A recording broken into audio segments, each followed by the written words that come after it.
Samantala may post naman si Paolo Avellino sa kanyang IG or sa Facebook, no caption and no photos. Daddy Pao FB post, no photos and caption.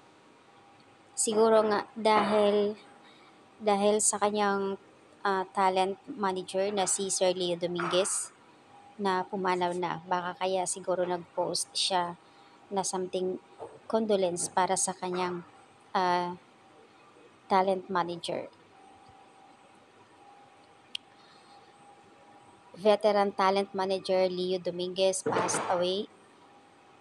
Si OG Alcacid, one of the Leo's talents in LVG Management Corporation, confirmed that said news from Leo's family. Aside from OG Alcacid, Leo is also the manager of talents Paulo Avellino and Janine Gutierrez. Sila po ang kanilang mga anak-anakan, kaya siguro sa post naman ni Paulo ay nagiging emotional. Walang caption at wala po siyang photos. Pero ito nga dahilan kung bakit nag-post ng ganito. Marami naman nagpaabot ng pagbati for condolence Sir Leo sa kanyang pagpanaw. At syempre naman hindi mawawala sa mga netizens, sa mga paunin na magbigay pagbati for Sir Leo sa condolence. Rest and eternal peace and condolence to the family.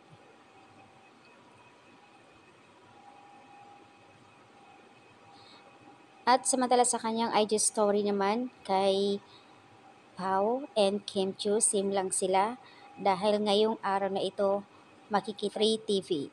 So ayan yung isa din po sa IG story ni Paolo Avellino and Kim Chiu.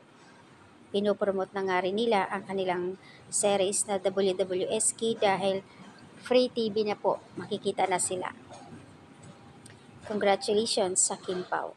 Samantala sa ganap naman ni Kim Chiu kung saan supportive ang kanyang sisters na si Lakam. Sobrang crowded na pakaraming tao. Lalo nang kinanta ni Kim ang Mr. Right. Grabe hiyawan ng mga netizens.